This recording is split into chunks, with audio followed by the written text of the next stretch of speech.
Very good morning students. Fluid डायनॅमिक्सच्या next लेक्चरमध्ये I am here to welcome all. Previous लेक्चरमध्ये fluid डायनॅमिक्सला सुरुवात केली आहे, बरोबर.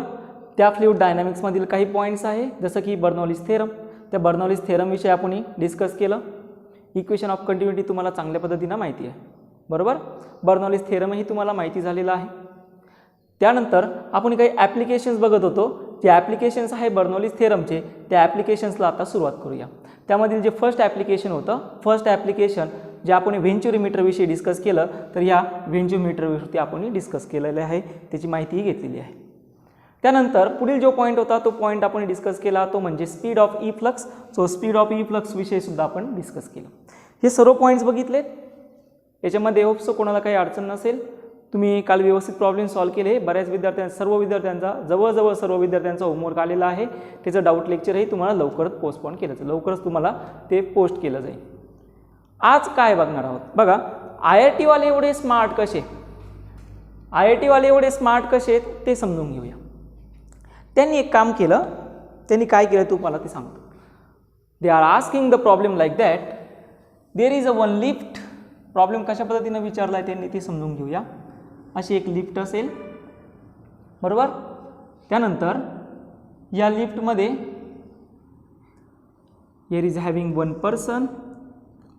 या लिफ्टमध्ये एखादा व्यक्ती असेल. So this is the person. ठीक आहे ना. डायग्राम काय आपल्याला एवढं भारी जमत नाही. Okay. So here is one person. Now this lift is moving upward in direction, one situation. This lift is moving downward in direction, another situations.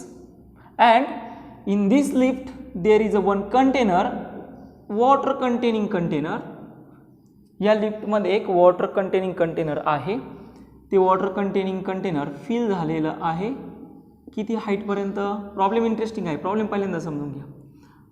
प्रॉब्लेममध्ये काय विचारलं आहे तर त्याची जी हाईट आहे ती आहे वाय एवढ्या हाईटवरती एक स्मॉल होल त्यांनी प्लेस केला आहे. दिस इज द स्मॉल होल. आणि यामधून वॉटर काय येतं आहे, बाहेर येतं आहे. आणि ते वॉटर किती डिस्टन्स म्हणजे त्याची रेंज किती आहे, किती रेंजपर्यंत ते आहेत, तर ती रेंज दिलेली आहे D is equal to 1.2 metre एवढी ते वॉटर फॉलिंगची रेंज आहे. म्हणजे इथून वॉटर जे खाली पडतं आहे ते किती डिस्टन्सपर्यंत जातं आहे, 1.2 मीटर एवढ्या डिस्टन्सवरती. असा हा प्रॉब्लेम आहे, बरोबर. प्रॉब्लेममध्ये विचारलं आहे लिस्ट 1, लिस्ट 2.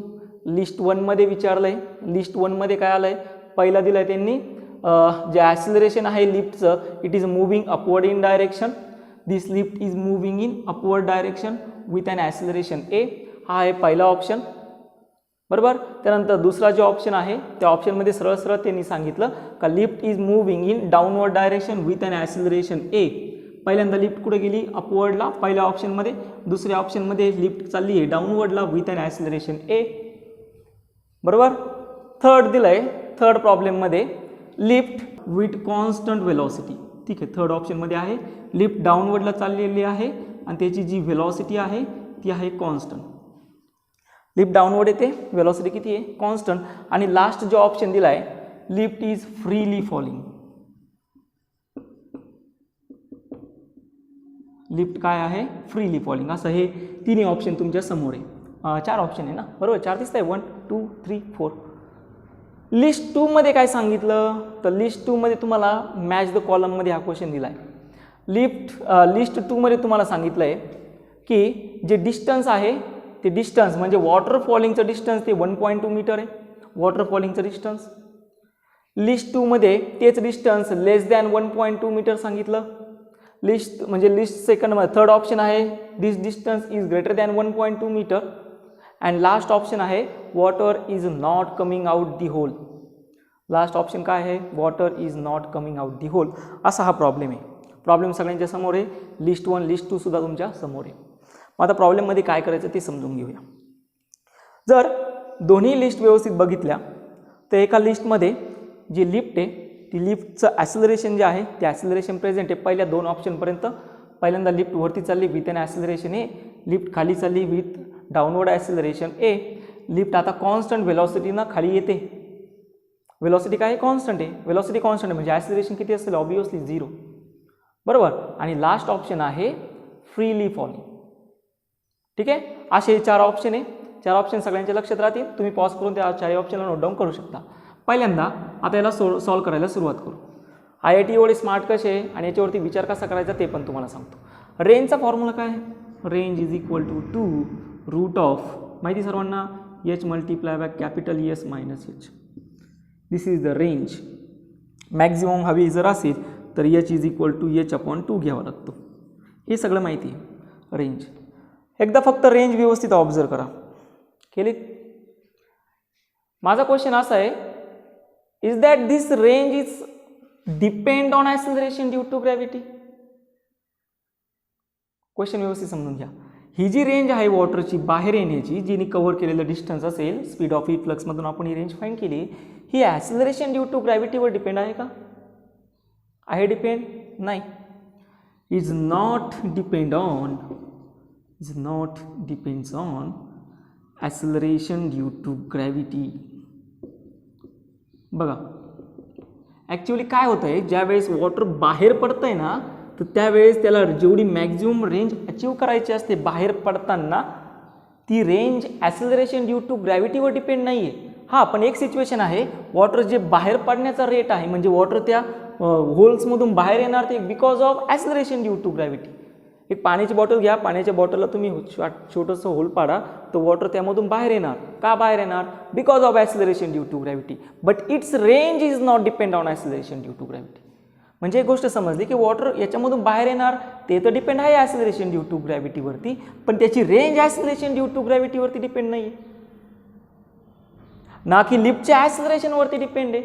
मग लिस्ट 1 मध्ये तुम्हाला दिलं आहे की ॲक्सिलरेशन जे आहे ते lift moving with upward and acceleration A, हे आहे तुमच्या लिस्ट 1 मध्ये, बरोबर का? मग इथं तर रेंज कुठेही त्या लिफ्टच्या ॲक्सिलरेशनवरती डिपेंड नाही आहे. मग लिफ्टवरती किती ॲक्सिलरेशननी चालली तरी त्याने किती रेंज असणार आहे? D is equal to 1.2 metre. म्हणजे पहिल्याचा ऑप्शन काय आला? D is equal to 1.2 metre. येतोय? कन्फर्म? ओके. आता सेकंड बघू. सेकंड लिफ्ट कुठं चालली? डाऊनवर्डला. किती ॲक्सिलरेशननी? ए एवढ्या ॲक्सिलरेशननी. रेंज कुठं ॲक्सिलरेशन डिपेंड आला का? अजिबात नाही. म्हणजे सेकंडचा ऑप्शन सुद्धा काय असेल? D is equal to 1.2 metre. कुठं आलाय का रेंज 1.2 ॲक्सिलरेशनवरती डिपेंड्स? अजिबात नाही. म्हणून डिस्टन्स जे कव्हर केलेलं डिस्टन्स किती असेल? 1.2 मीटर. आता थर्ड काय आहे? का लिफ्ट कॉन्स्टंट व्हेलॉसिटीनं चाललेली आहे. म्हणजे ॲक्सिलरेशन आलंय का? नाही. जर ॲक्सिलरेशनवरती रेंज डिपेंड नाही तर व्हेलॉसिटीवरती रेंज डिपेंड येणार आहे का? आलं आहे का रेंजचा फॉर्म्युला पुढे इन टर्म्स ऑफ व्हेलॉसिटी? नाही. ते आपण एक सेंटेन्स घेतलं आहे की range is not depends on the velocity, is not depends on the density. He specific points आपण बघितले. मग रेंजसुद्धा या ठिकाणी सुद्धा जी आलेली रेंज आहे ती व्हेलॉसिटीवरती डिपेंड आली का? अजिबात नाही. म्हणून थर्डचा ऑप्शनसुद्धा काय असेल? या ठिकाणी फर्स्ट, सेकंड, थर्ड तुम्हाला दिसत असेल. थर्डचाही ऑप्शन काय होऊन जातो? फर्स्ट ज्याची डिस्टन्स असेल, वॉटर कव्हर केलेलं डिस्टन्स, जी रेंज असेल ती किती असणार आहे? 1.2 मीटर एवढी. आता शेवटकडं लक्ष द्या. शेवट फोर्थ वन. फोर्थ वन कसं लक्ष देणार ते समजून घेऊया. तर फोर्थ वनकडे लक्ष देत असताना एक गोष्ट लक्षात घ्या. वॉटर कंटेनरमधून बाहेर येते because of acceleration due to gravity. तुम्हाला सगळ्यांना वेटलेसनेसची कंडिशन माहिती असेल. वेटलेसनेस कधी फील करतो? ज्यावेळेस आपण फ्रीली फॉलिंग ऑब्जेक्ट असतो. Freely falling object its acceleration is equal to acceleration due to gravity. मला असं सांगायचं आहे की ही लिफ्ट जर फ्रीली फॉलिंग येत असेल तर यावरती जो फोर्स ॲक्ट होणार आहे तो फोर्स म्हणजे ॲक्सिलरेशन ड्यू टू ग्रॅव्हिटीमुळे ॲक्ट झालेला असेल.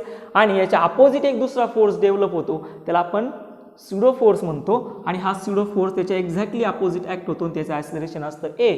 ज्यावेळेस हे दोन्ही इक्वल अँड अपोजिट असतील, दोन्ही जी ॲक्सिलरेशन आणि स्युडो फोर्सचं ॲक्सिलरेशन दोन्ही इक्वल अँड अपोजिट आहेत, इक्वल अँड अपोजिट असेल तर हे जे कंटेनर असेल ते कंटेनर काय फील करणार आहे?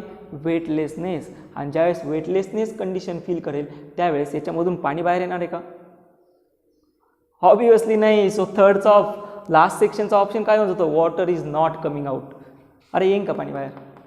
येणारच नाही ना, कारण की याच्यावरती काय ॲक्सिलरेट कुठलाही फोर्सच ॲक्ट होत नाही. सुडो फोर्सने त्याला बॅलन्स केला ॲक्सिलरेशन ड्यू टू ग्रॅव्हिटीला. आणि याच्यामधून वॉटर बाहेर येण्यासाठी नेसेसिटी कंडिशन काय असते? Force acceleration due to gravity. ग्रॅव्हिटीला तिथं ग्रॅव्हिटीच ॲक्ट होत नाही, वेटलेसनेस कंडिशन. आणि weightless condition because of that water is not coming out. अशा पद्धतीने तुम्हाला IIT 2004 मध्ये हा विचारलेला क्वेश्चन आहे. हा क्वेश्चन अशा वेळी तुम्हाला कव्हर करायचा आहे. समजतंय सर्वांना? क्वेश्चन इझी होता, हे तुम्हाला व्यवस्थित अंडरस्टँड झाला असेल. मजा येते ना आजच्या लेक्चरला? नाही येते का? चला समजून घ्या. ठीक आहे, चलो नेक्स्ट. आता एक प्रॉब्लेम घेऊया. प्रॉब्लेम तसा इंटरेस्टिंग आहे. प्रॉब्लेम तुमच्या स्क्रीनवरती आता यायला सुरुवात होईल. प्रॉब्लेम मी तुम्हाला वाचून दाखवतो, त्यानंतर तो प्रॉब्लेम काय तो समजून घेऊया. ॲक्च्युअली मला आता पुढील जो पॉईंट घ्यायचा आहे तो आहे how much time taken by a vessel to empty. म्हणजे आपल्याला एखाद्या व्हेसलला एक आपण होल घेतला असेल छोटंसं, त्या होलची डायमीटर लेंथ वगैरे सगळ्यांना माहिती आहे, बरोबर. आता कंडिशन काय असते, जे काय असेल एरिया ऑफ दी सेकंड असतो is much less than area of काय 1. त्यावेळेसच आपण जी स्पीड ऑफ ई फ्लक्स आहे ते स्पीड ऑफ ई फ्लक्स आपण घेऊ शकतो √2GY एवढं किंवा 2GH एवढं, बरोबर ना. ठीक आहे. आता प्रॉब्लेम कसा आहे तो एकदा समजून घेऊया. सो प्रॉब्लेमच्या अगोदर मी एकदा हेडिंग देतो, time taken to empty a vessel. एकदम सिंपल कन्सेप्ट आहे. किती वेळ लागेल एखाद्या व्हेसलला एम्प्टी होण्यासाठी, किती वेळ लागेल हा टाईम आपल्याला फाईंड करायचा. ठीक आहे, चला मग आता टाईम 1 बाय 1 आपण फाईंड करूया. प्रॉब्लेम तुम्हाला असा दिलेला आहे, a tank is filled with a liquid up to a height h. Assume, okay, पुढं आहे a small hole is made at the bottom of this tank. Let T1 be the time taken to empty first half of the tank and T2 time taken to empty rest half of the tank. आणि तुम्हाला विचारलं find T1 upon T2. हा problem सगळ्यांच्या स्क्रीनवरती दिसत असेल व्यवस्थित. Okay, तुम्हाला विचारलं काय तर T1 एवढा टाईम लागतोय फर्स्ट हाफ कंप्लीट करण्यासाठी. फर्स्ट हाफ जे काही टँक असेल त्या टँकला एम्प्टी होण्यासाठी फर्स्ट हाफसाठी टाईम लागतो T1, आणि रिमेनिंग जो टँकमध्ये शिल्लक असणारा वॉटर आहेत, रिमेनिंग वॉटर आहे ते एम्प्टी होण्यासाठी टाईम लागतो आहे T2. आणि तुम्हाला विचारलं what is the ratio of this two T1 upon T2. असा हा सिम्पलचा गोंडसचा क्वेश्चन आहे, बरोबर. हे कोणमध्ये येतं आहे, चला आता समजून घेऊया. प्रॉब्लेममध्ये काय सांगितलं आहे ते बघूया. काय झालं आहे प्रॉब्लेममध्ये, तुम्हाला प्रॉब्लेम सगळ्यांना समजलं आहे. T1 अपॉन T2 विचारलं आहे, T1 upon T2. So here is a one container, बरोबर. आणि जे होल प्लेस केलं आहे त्या व्हेसलच्या एक्झॅक्ट बॉटमला आहे. या ठिकाणी असं छोटंसं होल असेल, हिअर बरोबर. And this vessel are fill with water. Okay,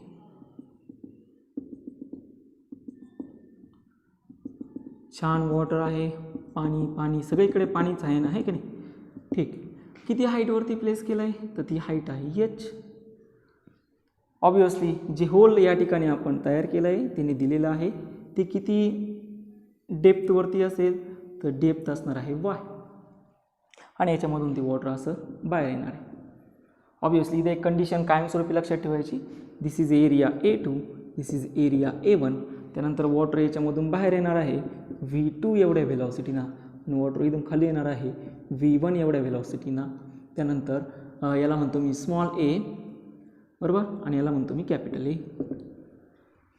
okay, ठीक. नेक्स्ट सिच्युएशन असेल, सुरुवातीला आपल्याला व्हेलॉसिटी फाइंड करावी लागेल, speed of. So simple by using Torricelli's theorem.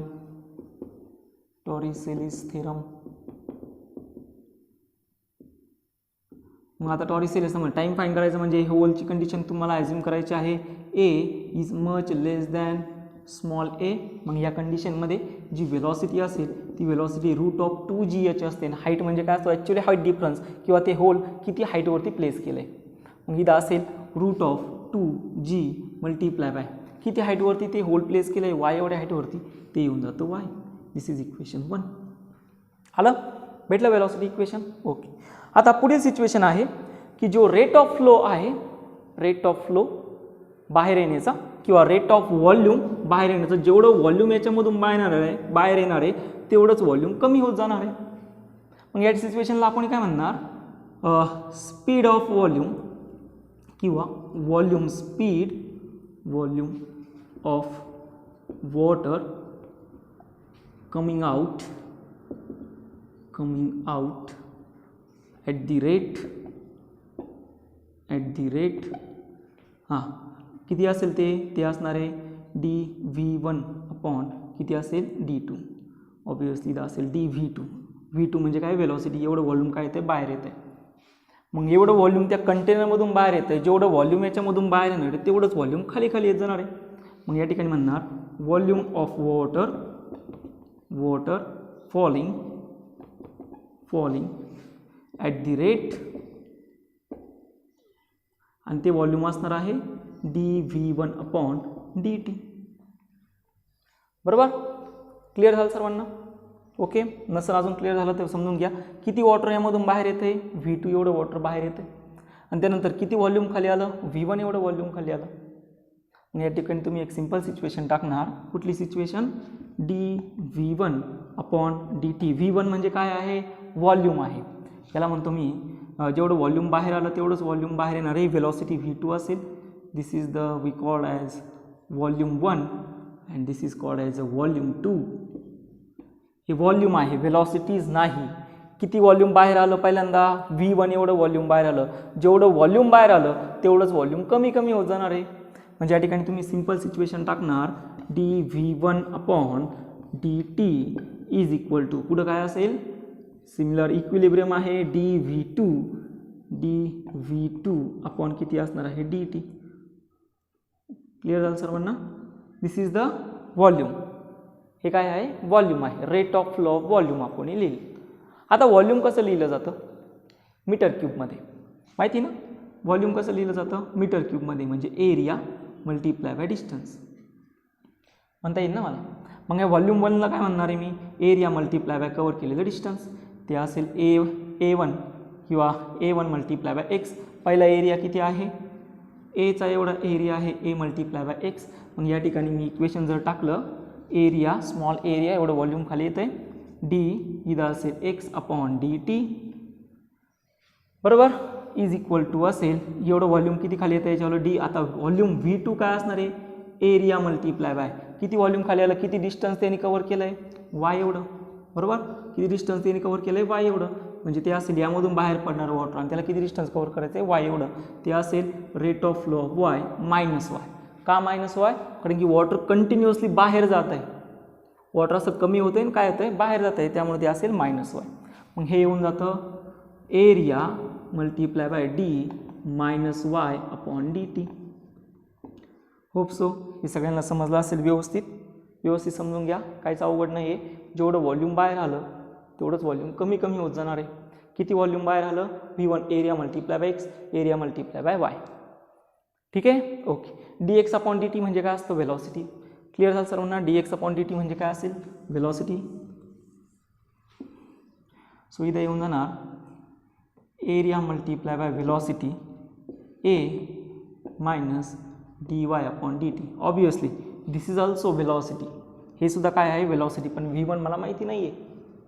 Clear झालं? ओके. आता ही व्हेलॉसिटी किती आहे, ही व्हेलॉसिटी आत्ताच फाईंड केली, रूट ऑफ 2gy एवढी. म्हणजे a मल्टिप्लाय बाय असणार आहे root of 2gy is equal to minus a multiply by dy upon किती असेल, dt असेल. कन्फ्युजन नाही ना? नक्की. चल दुसऱ्याकडे साईडला. ओके. आता सिंपल आपण काय करणार, याला सॉल्व करणार. कसं सॉल्व करणार बघा. पहिल्यांदा हाफ टँक खाली होण्यासाठी किती वेळ लागला. सो इथं सिंपल आपण ॲझ्युम करूया, हाफ टाईम खाली होण्यासाठी किती वेळ लागला आहे, t1 एवढा वेळ लागला. आणि वॉटर कुठून कुठपर्यंत आलं, h पासून कुठपर्यंत आलेलं आहे, h/2 पर्यंत आलेलं आहे. किती वेळ लागला, t1 एवढा टाईम लागला.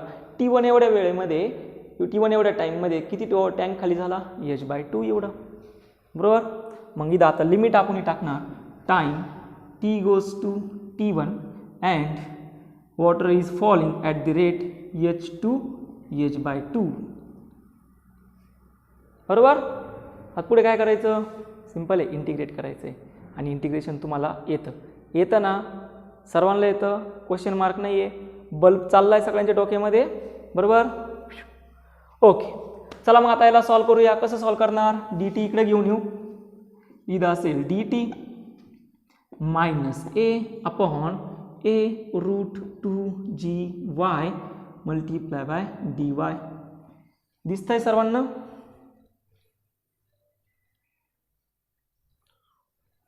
ओके, व्यवस्थित दिसतंय. ओके, ठीक आहे. आता याला सिम्प्लिफाय करूया आणि सॉल्व करूया.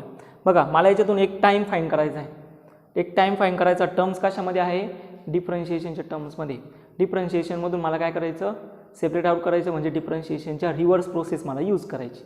आणि डिफरन्शिएशनच्या रिव्हर्स प्रोसेस कुठली असते? व्हेरी गुड, इंटिग्रेशनची. चला मग सॉल्व करूया. आता हे प्रॉब्लेम तुम्हाला समजा असेल. हे टँकला मी रफ करतो. ओके, चलो फिर उसको सॉल्व करते. अभी टेन्शन घ्यायचं नाही. कसं सॉल्व करणार? चला, integrate on both side. Limit 0 to T1 into काय असेल? D T. हां, इथे H2 काय असणार आहे? H upon 2 minus A upon A root 2GY into काय असेल? D Y. कॉन्स्टंट काय आहे? ए कॉन्स्टंट आहे. जो एरिया होता ना होलचा, तो स्मॉल एरिया. हा स्मॉल ए काय आहे? त्या कंटेनरचा एरिया, तो कॉन्स्टंट आहे. रूट ऑफ 2G कॉन्स्टंट आहे. पण रूट ऑफ वाय व्हेरिएबल आहे. का व्हेरिएबल आहे? डिस्टन्स कमी कमी होणार आहे, म्हणून रूट ऑफ वाय काय असेल? व्हेरिएबल. त्याचा जो कोइफिशियंट आहे डी वाय, तो सुद्धा तिथं येऊन जाईल. काय होऊन जातं बघा पुढं? सो इथं असेल 0 to T1 डी टी. इथं असेल minus A upon A root 2G. इथं असेल H2 इथं असणार आहे 1 अपॉन रूट वाय इंटू काय असेल? D Y. आता पुढे integration of D T T1 is equal to इथं काय असेल? Minus A upon A root 2G. या ठिकाणी येऊन जातं बघा H2. Can I write like this? y raise to minus 1/2 D Y. लिहिता येईल ना? क्वेश्चन मार्कची काही गरज नाही. चलो, ओके, ठीक. आता पुढे काय करायचं? म्हणजे सॉल्व करायचं. कसं सॉल्व करणार? चला, इंटिग्रेशनचा फॉर्म्युला काय असतो? इंटिग्रेशनचा फॉर्म्युला व्हेरी गुड. काय असतं? Integration of x raise to n dx is equal to x raise to n plus 1 upon n plus 1. This is the formula of integration. चला मग करा सॉल्व. जमेल ना? काय करणार? T1 as it is minus A upon A root 2G. पुढे असेल y raise to minus 1 upon 2 plus 1 divided by. इथं असेल minus 1 upon 2 plus 1 limit H2 H/2. Okay, clear झालं सर्वांना? ओके, सॉल्व करूया. पुढे सिम्प्लिफाय करायचं. T1 is equal to minus A upon A root 2G. पुढं असेल मायनस 1/2 प्लस 1 म्हणजे असतो 1/2. तो येऊन जातो 2. y रेज टू असेल 1/2 लिमिट H2 H/2. हे सगळ्यांना व्यवस्थित समजलं असेल. नक्की? कन्फर्म? चलो next. So T1 is equal to minus 2a upon A root 2G. इथं असेल y रेज टू 1/2. H2 किती आलं? H/2. मग आता लिमिट आपण सबस्टिट्यूट करत असतो. Highest limit minus lowest limit. हे झालं upper limit minus lower limit. Substitute करून द्यायचं. ते येऊन जातं T1 मायनस 2a. बघा, 2 अपॉन रूट 2 म्हणजे किती असेल रे? रूट 2a अपॉन किती असणार आहे? A root G. Very good. पुढं असेल root of H upon 2 minus root of H. Confirm? नक्की ना? ए लेकराव बरोबर समजते ना रे? चला, H आणि H कॉमन घेऊया. So T1 is equal to, बोला पुढे, A upon A root of H आणि root of H upon G. तो आला बरोबर? ओके. हा मध्ये रूट 2 आणि रूट 2. इथं असेल रूट 2 डिवायडेड बाय रूट 2 आणि मायनस असणार आहे 1 म्हणजे तो येऊन जातो रूट 2. मग याला जर सिम्प्लिफाय केलं तर किती येऊन जातं? T1 is equal to A upon small A root of H upon G. तो असेल किती? Minus minus. इथं काय असणार आहे? -1 आणि इथं असेल प्लस म्हणजे तो येऊन जातो रूट 2 मायनस 1. हा एवढा टाईम फर्स्ट असेल. कन्फर्म? आला टाईम फर्स्ट? बरोबर आहे? नक्की? आलाय time first. Okay, time T1 किती आला? So here is time T1 A/A root of H upon G इथं असेल रूट ऑफ 2 - 1. Okay, confirm. चला समजून घ्या पुढं. आता हा आपण टाइम 1 फाईंड केला. मग जेवढा टाइम त्याला टँक खाली होण्यासाठी लागला, सेम टाइम इक्वल टाइम हा T1 कुठपर्यंत? टँक हाफ होण्यासाठी. मग एवढाच तर टाइम लागणार आहे परत रिमेनिंग हाफ टँक खाली करण्यासाठी. हे तर समजते ना सर्वांना. म्हणजे पहिला टँक जर खाली होण्याला 1 सेकंद लागत असेल तर अजून एक 1 सेकंद लागणार आहे त्याच रेट ऑफ फ्लोमध्ये रिमेनिंग टँक खाली होण्यासाठी. समजतंय ना? अरे एकदम कॉमन सेन्स आहे, बरोबर. ओके, चला मग आता पुढं काय असतो? हा झाला T1. सिमिलरली मी डायरेक्ट आता याला लिहून टाकतो. सिमिलरली इक्वेशन असेल बघा dt 0 to T2 T2 2 to 2 T2 पुढे minus A upon A root 2G इथं असेल. आता टँक कुठून खाली झाला? Very good. h/2 to 0. Remaining tank कुठपर्यंत आलता? h/2 पासून कुठे गेला? 0 पर्यंत. डायग्राम आठवते ना? ओके, व्हेरी गुड, शाबास. चलो नेक्स्ट काय असेल? y⁻² -1/2 dy. आत्ताच घेतलं. ओके, सॉल्व करूया मग. परत इंटिग्रेशन ऑफ dt T2 इथं असेल -A upon A root 2G. पुढे याचं इंटिग्रेशन येऊन जातं y⁻² -1/2 + 1. बरोबर. इथे घेतलं ना हां, हे काय असं येईल डिवायडेड बाय असणार -1/2 + 1. पुढे T2 इज इक्वल टू इथं असेल -A upon A root 2G. इथं असणार आहे लिमिट टाकायचं राहिलं. सॉरी इथं असणार आहे h/2 to 0. सो इथं येऊन जातं y⁻² आणि इथं 1/2 म्हणजे तो 2 त्याला मल्टिप्लाय होऊन जाणार h/2 to 0. ओके, पुढे व्हेरी गुड. आता फक्त सॉल्व करायचं. याच वेने आपण सॉल्व करणार. टाइम 1 तर आला, टाइम 2 आता बघायचा. So T2 is equal to -A upon A root 2G. Next is 2 common घेतला, हा इथं आला, इथे येऊन जातो 0 -H अपॉन 2. बरोबर. 2 डिवायडेड बाय रूट 2 म्हणजे तो असेल -√2A अपॉन A कॉमन येऊन जातो H upon G 0 - 1 upon √2. Simplify करूया. सो नेक्स्ट T2 0 होऊन जातो, तो प्लस होऊन जातो plus A upon small a root of H upon G multiply by 1. This is equation 2.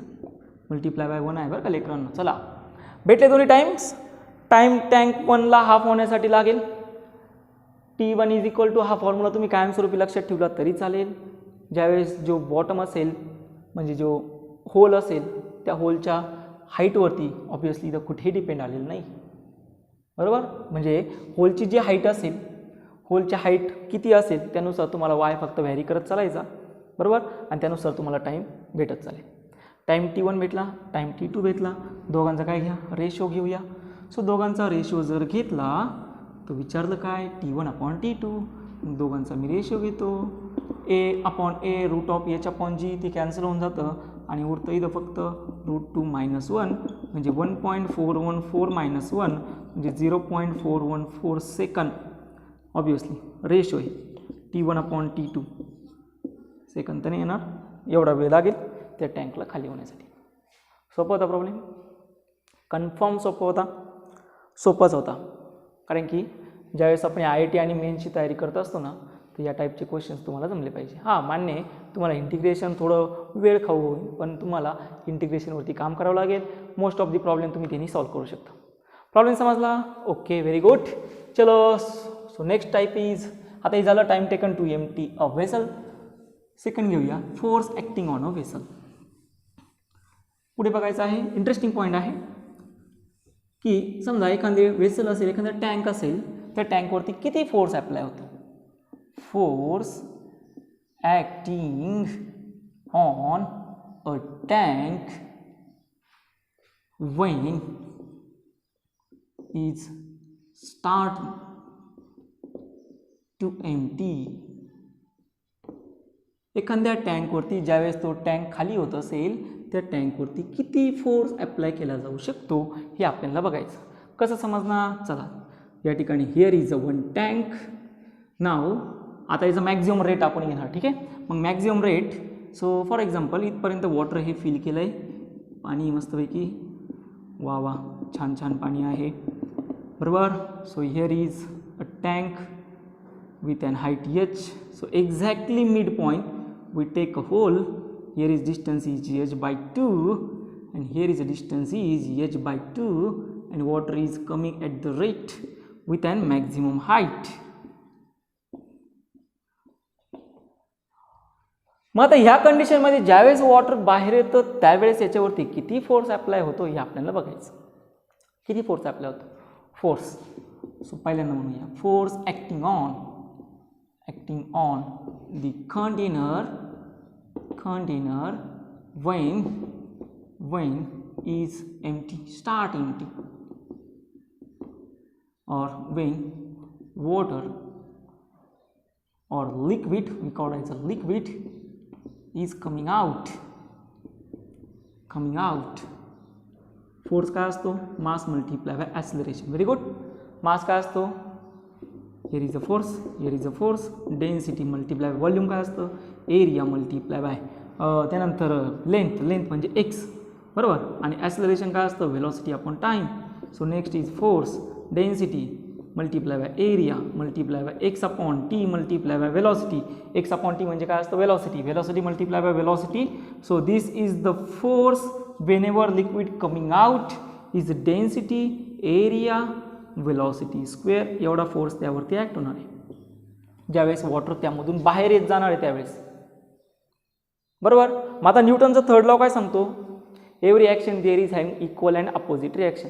मग जेवढ्या रेटमधून वॉटर याच्यामधून बाहेर येतं आहे तेवढंच रेटमधून खाली पण होतं आहे बरोबर आहे ना. मग त्यावेळेस इथं जर एवढा फोर्स अप्लाय होत असेल तर कंटेनर तेवढ्याच, असं कधी झालं आहे का रे? वॉटर याच्यामधून बाहेर येतं आणि कंटेनर साईडला पळून चालला, झालं आहे असं कधी? म्हणजे वॉटर मग एवढं बाहेर आलं, एवढा फोर्स ॲक्ट झाला आणि तेवढ्या फोर्सने तो कंटेनर मागं गेला, असं होऊ शकतं? असं झालं आहे कधी आत्तापर्यंत? नाही. तर का नाही होत? तर समजून घ्या, वॉटर जेवढ्या रेटमधून बाहेर येते तेवढ्याच रेटमधून खालीसुद्धा येते. म्हणजे तिथं एक फोर्स ॲक्ट होणार आहे आणि तो फोर्स किती असेल तर तो आपण घेणार आहोत according to Newton's third law. Again this force is equal to किती असणार आहे? Mass multiply by acceleration and this is the force due to liquid column which is hold the container as in the stable condition. ठीक आहे. मास परत या ठिकाणी substitute करून द्या. Density area x upon T multiply by velocity, density area आणि velocity square. So किती force apply झाला त्या लिक्विड कॉलमनी? Density multiply by area multiply by velocity square. दोन्ही फोर्सेस काय आले? इक्वल आले. Because of that this container is in stable condition. Hope so सगळ्यांना व्यवस्थित हा प्रॉब्लेम समजला असेल. आता आजचा आपला हा फ्लुइड डायनॅमिक्समधील हा पार्ट पूर्णपणे संपलेला आहे. जसं की न्यूटन्स लॉ ऑफ मोशनमध्ये आपण फ्रिक्शन घेत असतो तसंच पुढील लेक्चरमध्ये आपल्याला लिक्विडमध्ये कुठलं फ्रिक्शन असतं लेयर बिटवीन टू लेयर्स और लेयर टू लेयर ते फ्रिक्शनला म्हणलं जातं विस्कॉसिटी आणि त्या विस्कॉसिटीविषयी आपण डिस्कस करायला सुरुवात करणार आहोत. आता तुम्ही काय करायचं, आपल्या नोट्समध्ये आपल्याला एक्झाम्पल्स काय आहेत म्हणजे तुम्ही जर बघितलं तर काही एक्झाम्पल्स आले बर्नौलीज थेरमचे.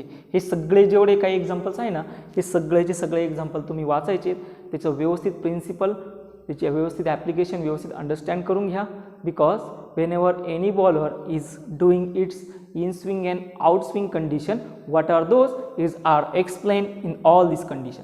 एका कंडिशनमध्ये हे तुम्हाला एक्सप्लेन केलेलं आहे. मला फर्स्ट कंडिशनमध्येच तुम्हाला ते एक्सप्लेन केलं आहे. मग या फर्स्ट कंडिशन घ्या, सेकंड घ्या, थर्ड घ्या, अजून रिमेनिंग असतील ते पण घ्या आणि त्याला कवर करून घ्या. जमेल सर्वांना? कन्फर्म? नक्की? होप सो सगळ्यांना लेक्चर व्यवस्थित समजला असेल. व्यवस्थित लेक्चरमध्ये इंटरेस्ट आला असेल तर लाईक आणि शेअर करायला विसरू नका. थँक्यू.